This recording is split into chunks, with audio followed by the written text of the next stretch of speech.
so Sully, let's start off with the AFC. Who is the first team that we're going to discuss and look at on what their team needs this season? Let's just go in alphabetical order because I'm that kind of a guy. So let's go with the Baltimore Ravens. I think this is going to be one of the more interesting teams that we're going to follow these next few months. Obviously, the big question is going to be what happens with Lamar Jackson, whether or not he remains there on a long-term extension that they come to an agreement on, or if things go awry and then he's traded or something along those lines happens. And so the longer we go without any really positive momentum with Lamar Jackson, the Ravens signing a deal, it kind of feels like we might be heading towards a divorce. So obviously that would thrust quarterback to the top of the list of what they need to figure out. But if we throw that out and we say, okay, let's put Lamar Jackson off to the side, because I'm sure we're going to talk about him a bunch during this podcast. I think the number one thing is wide receiver. I think that this team is severely lacking talent at that spot. Yes, they have Mark Andrews, who's one of the better receiving tight ends in the NFL. Rashad Bateman was supposed to take that leap last year in the absence of Hollywood Brown, but he got hurt. It just never really materialized. They have good pieces in the backfield with J.K. Dobbins and Gus Edwards, but if you're Lamar Jackson or any quarterback that goes into this, you need that number one or at least some serviceable wide receivers. So for me, one guy that I think is interesting, because I don't think that you're going to be able to, you might be able to draft somebody, but it just doesn't feel like that is an immediate impact type of addition that they could do at that point in the draft. I think Jacoby Myers is somebody who I think would be interesting, someone that I've followed here in New England with the Patriots. He's going to be a free agent. I don't know if the Patriots are going to kind of extend themselves to go after a player like him. I think that he would be somebody who is not necessarily your number one, but a good possession, kind of in between the numbers type of receiver that could complement Rashad Bateman, who I think has more of a specialty as a deep guy. So you don't think that they'd be in the running or in the conversation for a guy like DeAndre Hopkins, or maybe, Cincinnati lets T. Higgins, slip away I from think them? DeAndre Hopkins makes a little bit more sense because you don't really have to owe him that much money. He's under contract. When you go after a guy like T. Higgins, you're not only giving up significant assets like a first-round pick, you're also signing him to a massive extension. I don't know if we're talking about Baltimore extending themselves to sign Lamar Jackson, I don't know how much you're going to start putting in to that side of the ball at wide receiver as well. I think you're maybe better off drafting there, or again, going on that other side of the coin where you get a veteran like DeAndre Hopkins, a little bit lower money. You can keep him for a few years and then kind of make a decision. I don't know if they're in a space financially to just triple down on the offense like they would do if they have Lamar Jackson. Now, if they don't, that frees up a lot more capital to kind of fill things around. I thought somebody that might be interesting for them in terms of quarterback would be maybe even Ryan Tannehill. We all know that his days are probably numbered in Tennessee because his cap number is just absolutely ridiculous. You can clear around $17.8 million. If all of a sudden you get a stopgap quarterback like Ryan Tannehill as you kind of build a young guy behind him, that would make some sense there. But again, it's more about Lamar Jackson, whether or not they're going to sign him.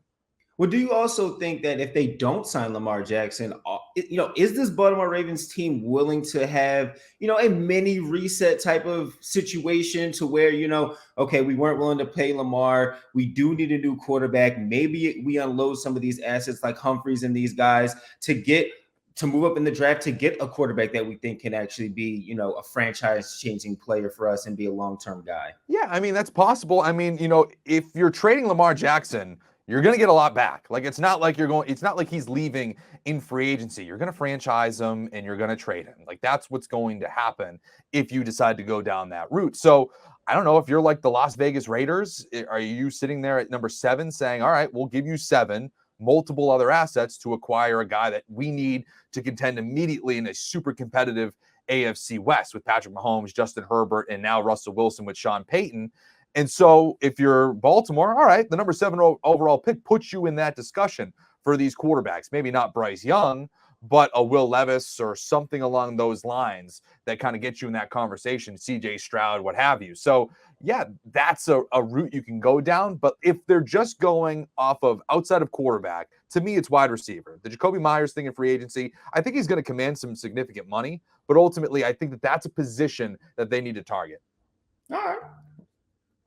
don't know if I agree with you there with Jacoby Myers. I just don't think he's been consistent enough and can be that big of a game changer with this Ravens team. But you never know. It depends on the quarterback. Like if they are, it just depends on how they kind of view it. So for me, he has put up numbers with just a deplorable offense last year. He did so with Cam Newton. You put him with a decent quarterback, I do think that he'll be a productive receiver. I'm not saying he's a number one.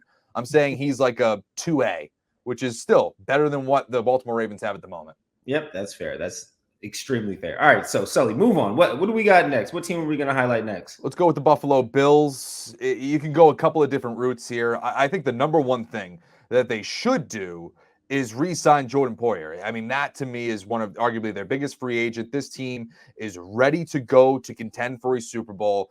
You're not in the business of losing your best players. So when we're talking about their biggest positions of need, this team a year ago, we were saying that there was no flaws, basically. They're a Super Bowl favorite. Josh Allen, the MVP favorite. You don't want to start losing pieces that we consider to be part of a championship core, even though they haven't won one yet. So for me, the number one thing would be Jordan Poyer. I guess if they lose him, do you start putting yourself into the Jesse Bates kind of conversation? Now, if you're going to pay Jesse Bates, you might as well pay Jordan Poyer. That would be my opinion there. But the big thing for Buffalo is going to be having to clear up salary cap space. That's to me a huge piece to this as they're trying to bring along talent. And if we're looking on the other side of the ball, I think offensive line is interesting too. Left guard could be a spot for them where all of a sudden you need to start going into the draft and bringing in talent that way, because you're spending a lot of money for Stephon Diggs. You're spending a lot of money for Josh Allen. You're probably going to lose Devin Singletary this year. You got to start kind of piling in assets through the draft. And for me, the offensive line, specifically left guard to me, is a spot at the NFL draft where I think they should target a rookie guy. Do you think Nyheim Hines and Cook are going to be enough in the Buffalo Bills running game to help them sustain some type of running game next season? Or do you think that they're going to have to, try and find something in the draft or find something in free agency? Because this year's free agency draft for like running backs is very, very, very deep. Josh Jacobs, Miles Sanders, those types of guys are in this pool. So what do you think their angle is? Yeah, I'm just not in the business of spending a ton at that position. We've seen time and time again, you can go into the draft late day 2, day 3, and find that thumper that can just pile up yards, 2, 3, 4 yards a carry, just to kind of whittle down time. That's all this team needs right now. I would say if you're going to spend assets on like a Josh Jacobs or anybody like that, I think you're much better served re-signing Jordan Poyer or adding to that defensive side of the ball. I mean, this team is theoretically, you're paying Josh Allen enough that he should be able to mask those mistakes. I think James Cook should be more productive in year 2. I think Nyheim Hines is a great receiving back.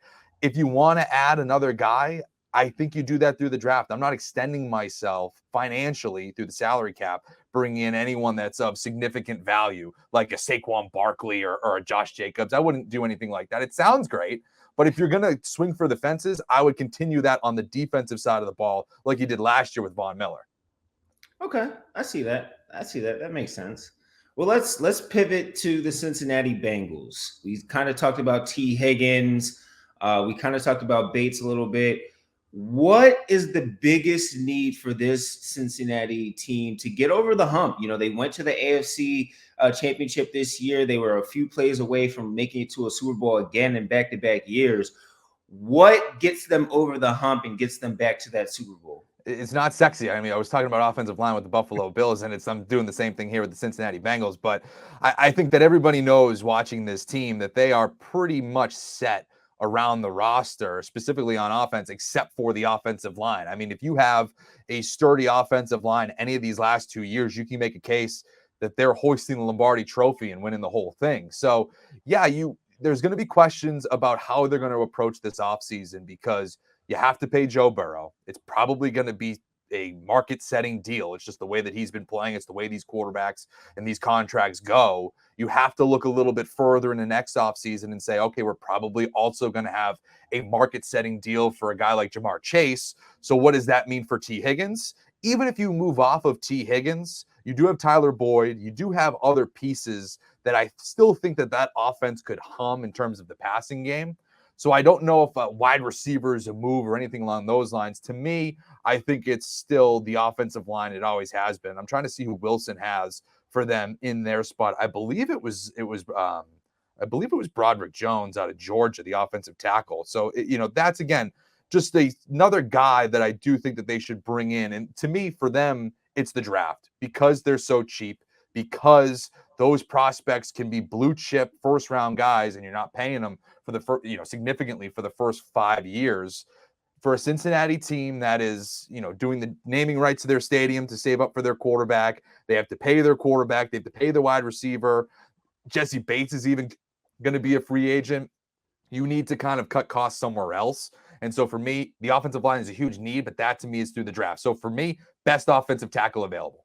Yeah, Wilson actually has Anton Harrison going to Cincinnati with the 30th overall pick out of Oklahoma. So that's who he necessarily thinks that they'll draft at that spot in his latest mock draft. You can find that on cbssports.com.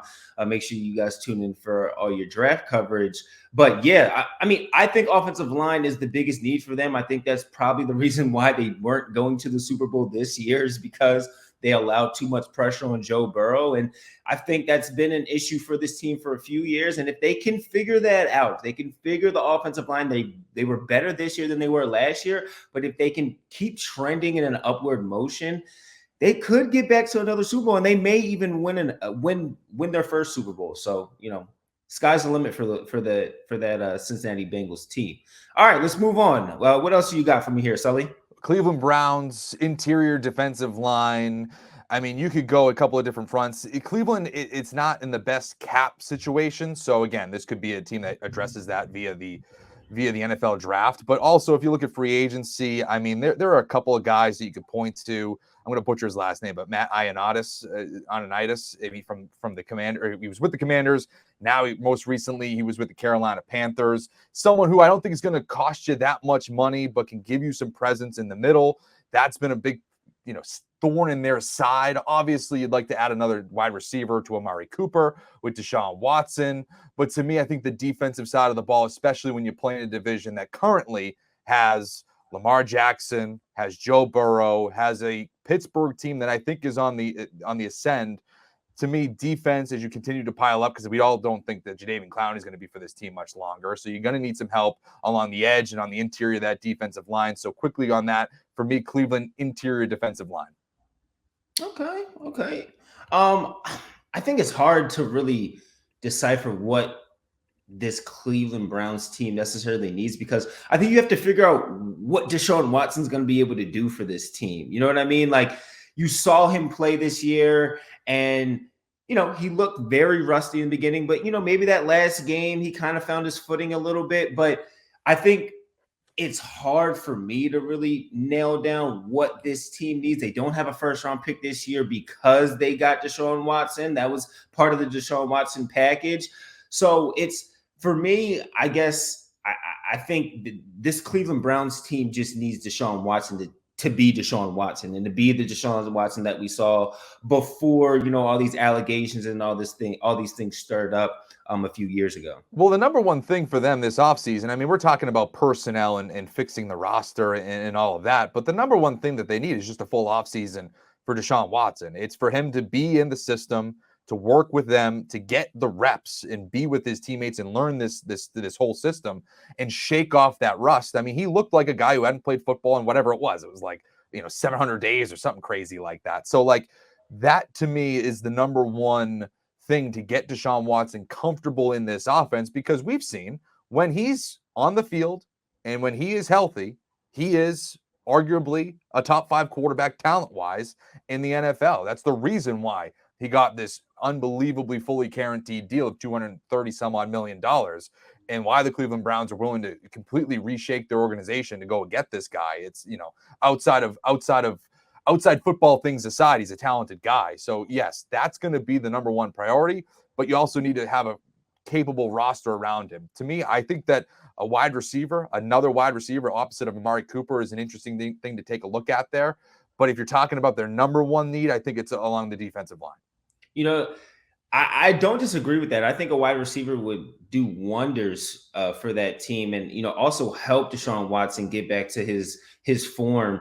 Maybe they move one of their running backs that they have. Probably not Nick Chubb. They most likely keep Nick Chubb, but Kareem Hunt. You package Kareem Hunt with something and a few picks, and you may be able to move up late into a round and get a Jackson and Jibba from Ohio State, and that could really change the trajectory of your team. I'll give you one more real quickly because I'm just thinking about it right now. And I don't know what the price would be, would have to, all this, but just from a fantasy football fun storyline, Deshaun Watson in Cleveland, pairing himself up, reuniting with DeAndre Hopkins, who we all believe is going to be on the block.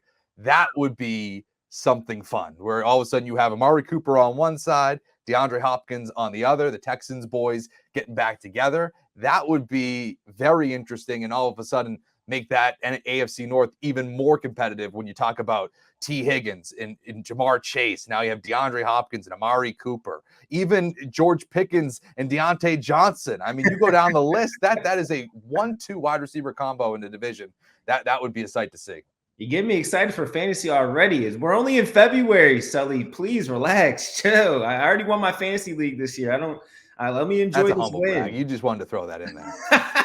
Just want to throw that. All right, let's move on, man. What else you got for me, Sully? The Denver Broncos. We can go quicker on some of these too, because again, we don't need to get too much into the offensive line. But I know, right? Russell Wilson sacked a career high 55 times last year. I think that they already have the pieces in place offensively in terms of the skill positions that they don't need to extend themselves too much. Like Jerry Jeudy, I think is capable of being a number one wide receiver. Cortland Sutton, same type of thing. Javonte Williams, had he not gotten hurt last year, I honestly do think that was a major X factor in their season. Yes, Russell Wilson didn't play well. Yes, Nathaniel Hackett wasn't a good head coach, but Williams was supposed to be a linchpin in that offense. And so losing him to injury was a massive blow to them.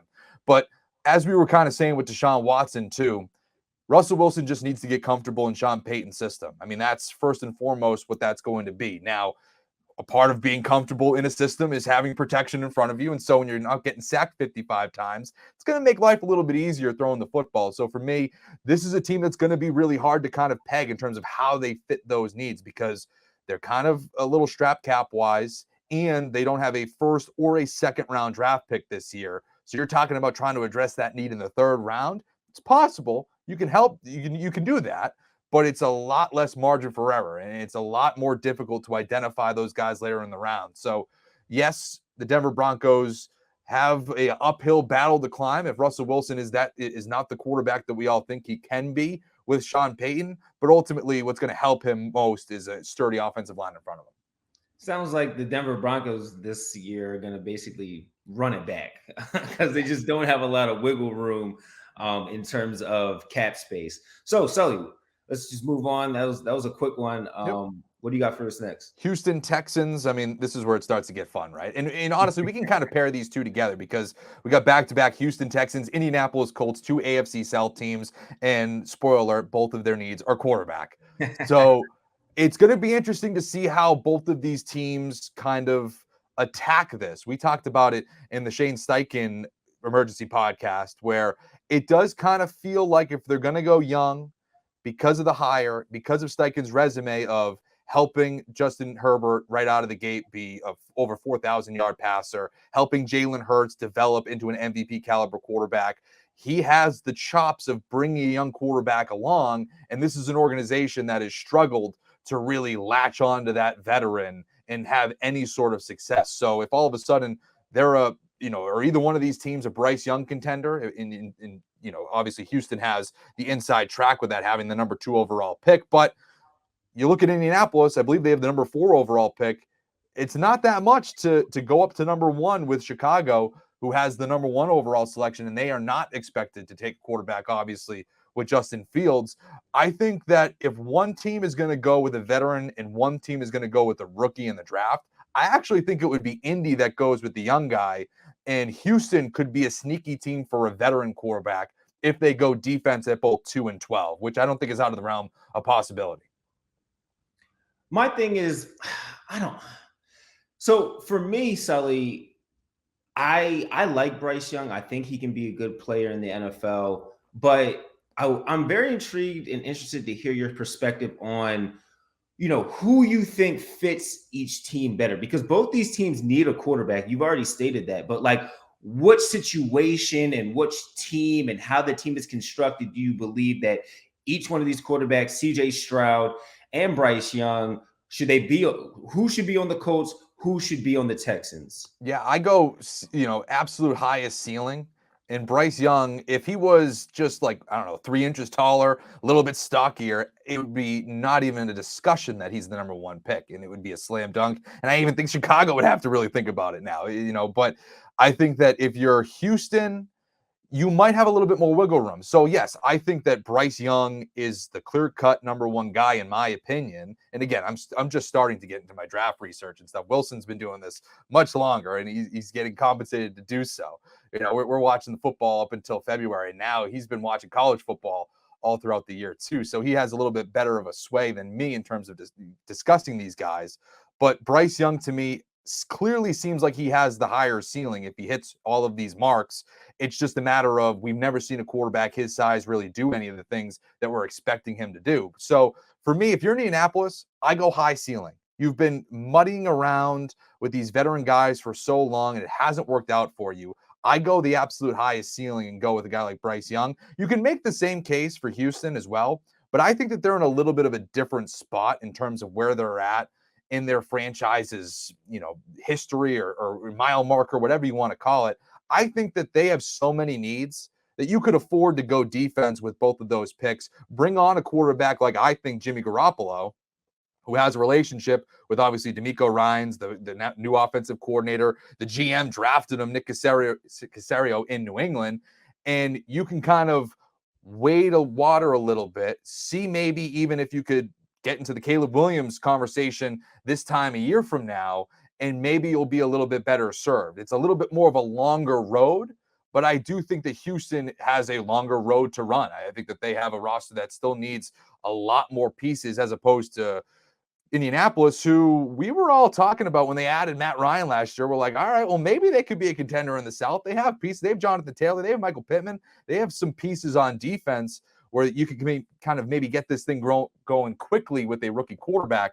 So to me, I think that Indianapolis might be more prone to go young there as opposed to Houston, even though, again, both of these guys could go young quarterbacks and maybe go Bryce Young and CJ Stroud or Will Levis or any of those guys. I mean, I don't disagree with you. Your whole analysis on where these quarterbacks should go. I do think that's very intriguing about the Texans, though. Prolonging their situation, waiting to get in that Caleb Love, sweepstakes next season.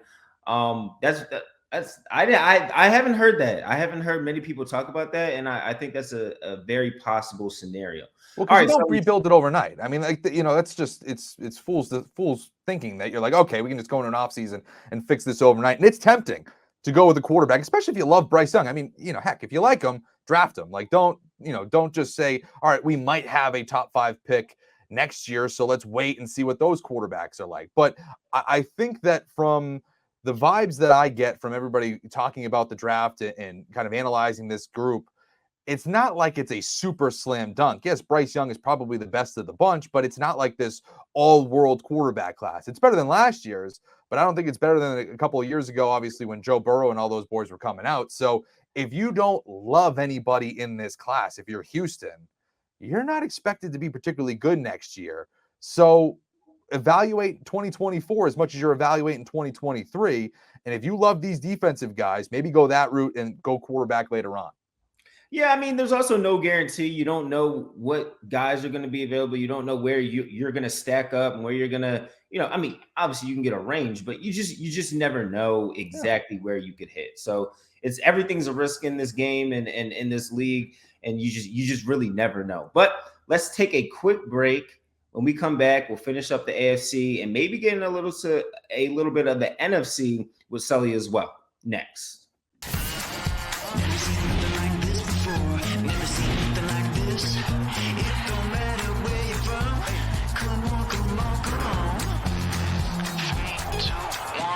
Let's go. You can feel the madness. Never seen nothing like this before. Never seen nothing like this. All right, Sully. So, what's our next team? What's our next AFC team? Let's start rattling off these AFC teams so we can get to the NFC. All right, sounds good. We'll go a little bit quicker here. Let's go with the Jacksonville Jaguars. We'll stay in the AFC South.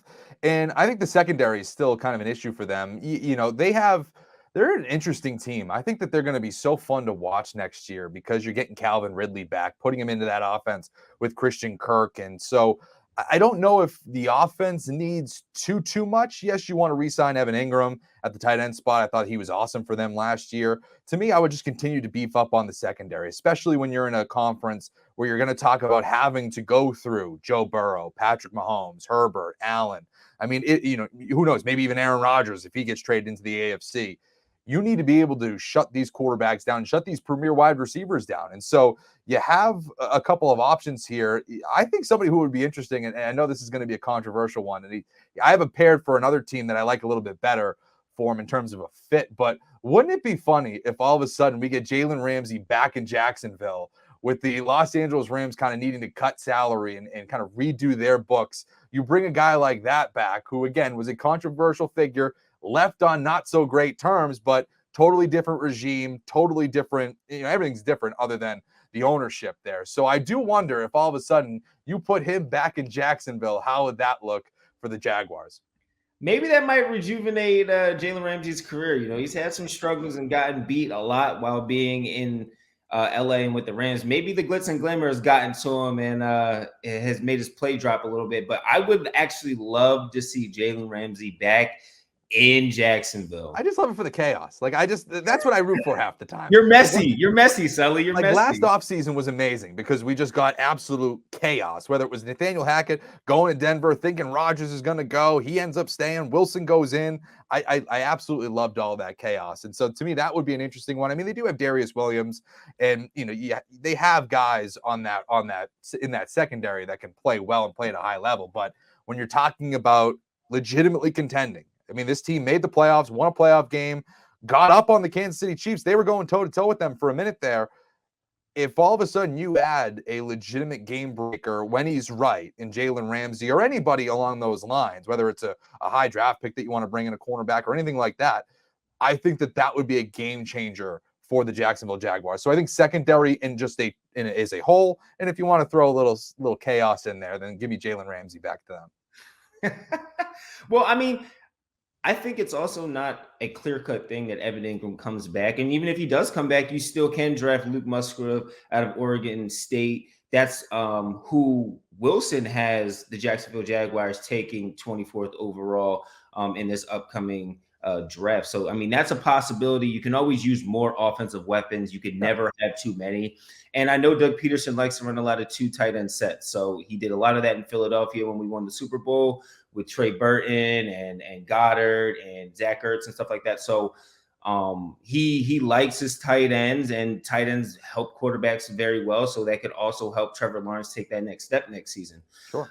But moving on, Sully, who we got? Kansas City Chiefs.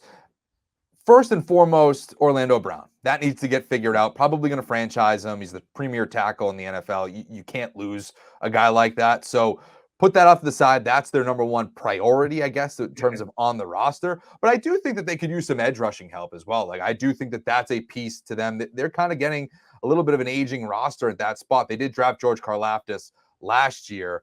But I think that this is a team, because they're the Super Bowl champions, because everybody expects them to be in contention for a championship year in and year out. This is where the veterans are going to go now. This is where all these guys who are still hunting for a ring, still wanting to play premier playoff football, want to go to because they feel like it gives them that best chance. I think that a guy like Jadeveon Clowney might be interesting for them. Now, that has to, work itself out with Cleveland and all that, and he needs to be on board and be a good soldier going to play for the Kansas City Chiefs. But if you get a motivated, a buy-in Jadeveon Clowney for the Kansas City Chiefs, I think that he'd be a fascinating addition for them. I don't disagree with that. I would be very intrigued to see. I mean, it was no question that they needed more pass rushing threats on their defense. That was just something that was very glooming, especially when you're looking at the Super Bowl. It was like the Eagles had an immense amount of pass rushers, and the Chiefs had Chris Jones. Like, and it's like, okay, yeah, like Chris Jones is a very good like pass rusher, but you need more than that. You need more depth, as the Eagles have shown this year. If you can have a lot of depth on that defensive line, you can be very successful defensively. So it'd be very scary to see they're very young on the back end of their defense as well. But those guys have played big. They played big against the Cincinnati Bengals, who have 3 premier talented elite wide receivers. So if they add a good pass rusher to that defense, they're just going to be even more dominant than they were this year. And I think George Karlaftis is going to be good next year. Like, I think he's going to be someone who sees an uptick in playing time, an uptick in production. I thought that he was a guy last year going into, I believe I did the podcast with Will when we were talking about it. I thought he'd be good value for defensive rookie of the year. Obviously, Sauce Gardner decided to crash that party and really be just awesome. But I thought that he was someone who is in a good setting, and I still like his prospects going forward to be a key piece to that defensive line, obviously with Chris Jones in the interior. So that to me is something to look at with the Kansas City Chiefs. If we're going to keep going, let's look at Las Vegas, and this one's easy, right? Quarterback. Let's see what they do, right? Let's see how they attack this. And we know that they're going to lose, or they've already gotten rid of Derek Carr. The question is, how are they going to fill this spot? What are they going to do? Are they going to trade, free agency, draft? I've said Lamar Jackson's an interesting guy. If all of a sudden he demands a trade, there's a relationship there between him and Josh McDaniels going way back to when he was coming out, and they had a private workout in South Florida. Apparently, came out of it being like unbelievable. Josh McDaniels was extremely impressed with him, according to reports. And so the Patriots never ended up drafting him, but that was always something that I thought was super interesting. And only since then he's won an MVP. So I'm sure that Josh McDaniels still likes him to a certain degree. Now, that is the swing for the fences type of move. Do they get Jimmy Garoppolo in free agency? Again, that relationship with Josh McDaniels, is that someone who they feel is a substantial upgrade from Derek Carr? Because that's how I kind of look at it, right? Like, you're not going to move on from Derek Carr to go to Jimmy Garoppolo, are you? That kind of feels like a lateral move. I feel like you're either going to go one of two ways. One, you're going to go young in the NFL draft with the number 7 pick, or move up and to get yourself into the conversation of a Levis, Stroud, or Young, or you're swinging hard for Lamar Jackson and Aaron Rodgers or something like that. Like, I don't see them doing the Jimmy Garoppolo in between. It just feels too lateral of a move. You should have just kept Carr at that point, right? Yeah, I agree with that. I think they're more than likely either going to get Aaron Rodgers or they may draft Will Levis. That's what Wilson has them doing, drafting Will Levis out of Kentucky. What are your thoughts on if they do draft Will Levis? How do you like, because if you think about this Raiders team, Josh Jacobs is obviously out of there. They have to replace the running back situation. What direction is this team going, Sully? It would be weird. So this is kind of what I was going to get to. It feels like the Garoppolo kind of signing feels like a lateral move. And if they go young and they go after, just say, Will Levis at number 7, it just kind of feels like that's not part of the timeline with the rest of this roster, right? I mean, last offseason, they go after and get Devontae Adams, who is not a spring chicken. He's in the prime of his career. He's ready to contend. You go after Chandler Jones, same type of thing. You have Darren Waller. You have these guys that are ready to contend right now. And so all of a sudden, you're going to ask a guy like Will Levis or any rookie quarterback to come in and say, hey, not only do you have to play to the level of at least of where Derek Carr was a year ago and keep us afloat, but you also have to do that in a division with Patrick Mahomes, Justin Herbert, and Russell Wilson. Like, that's a really tall ask, and it just doesn't feel like that's really the right timeline for them, especially the way they've constructed their roster. Now, you can make moves and go young if you want to, but I don't think that this is a team,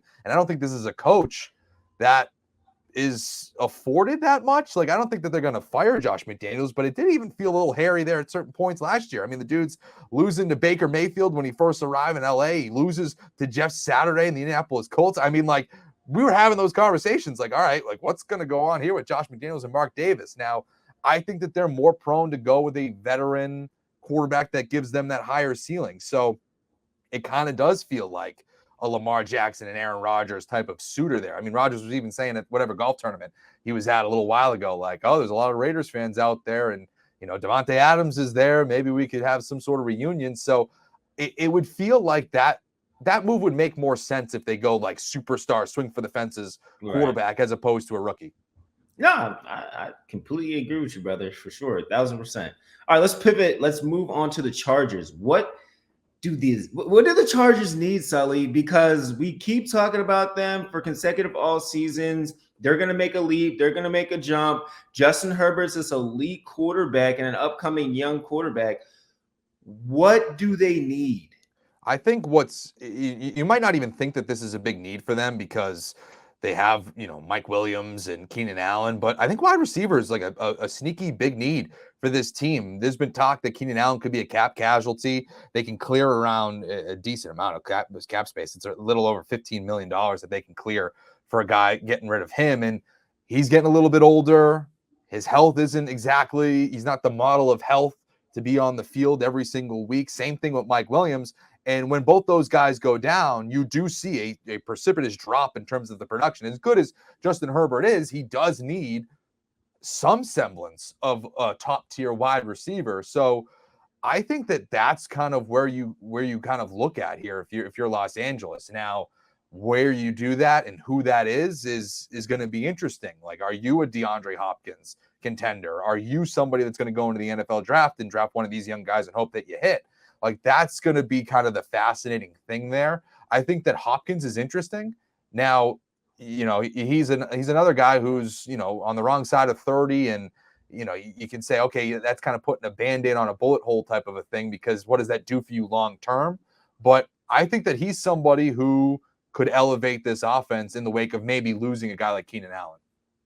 That makes sense. Do you think they go, offensive line to try and get a little more protection for Justin Herbert? He had those lingering injuries that he occurred earlier in the season. They kind of obviously lingered throughout the whole season. Do you think they go offensive line to try and really protect him and give him a shot at making a real playoff run this year? Yeah, it's certainly possible. But again, you can have all the protection in the world, but all right, if nobody's open, what are you going to do with it? You know what I mean? So, like, there's that piece of it too. Yeah, of course, you want to keep your quarterbacks upright. We were just talking about that with Joe Burrow, and that's been a big Achilles heel for them. So if all of a sudden a premier tackle sitting there waiting for you, whether it's in the free agent market or at the NFL draft, absolutely, go get it. I'm never going to go after you for protecting your quarterback, especially when it's a guy like Justin Herbert, who is legitimately talent-wise top 5, top 10 in the NFL and ascending over these next few years. So yeah, no, sure, I'll absolutely go offensive tackle there. And so it's kind of the same thing with the next team too, with the Miami Dolphins. Like, it's the offensive line. It's protecting Tua Tagovailoa, especially considering the season that we just saw from him. Everywhere else, they already kind of have pieces in place. Maybe you could say that they need a little bit more of a running game, I guess. But, like, I don't know. Like, I for one, am more give Tua Tagovailoa as much protection as possible. Mike McGlinchey might be somebody that you look at to man right tackle. Obviously, they still have Teron Armstead at their left tackle spot. They spent big on him in free agency a year ago, but maybe you kind of double down on it in the second consecutive offseason to solidify that right side. And again, with a lefty quarterback, that's basically your blindside tackle. So it's an important spot for Miami. So Mike McGlinchey could be somebody who I think in the free agent market, Miami might be interested in. All right. What's next for us? We'll stay with the AFC East. We'll go with the New England Patriots, my New England Patriots. And number one is wide receiver. I mean, that's clear. Mac Jones needs somebody to lean on. I mean, we see all these quarterbacks outside of like Patrick Mahomes, who is just otherworldly, but you see Joe Burrow leaning on a guy like Jamar Chase. We see like Kirk Cousins leaning on a guy like Justin Jefferson. They all need these guys. And even Patrick Mahomes, I mean, he has, as much as I'm saying he doesn't need a star wide receiver, he has the best tight end in the NFL right now in Travis Kelce. So wherever you can get that kind of elite pass catcher, I think is something that folks around here have been clamoring for. T. Higgins is a name that everybody talks about, whether it's similar to A.J. Brown a year ago, a dude that needs a contract.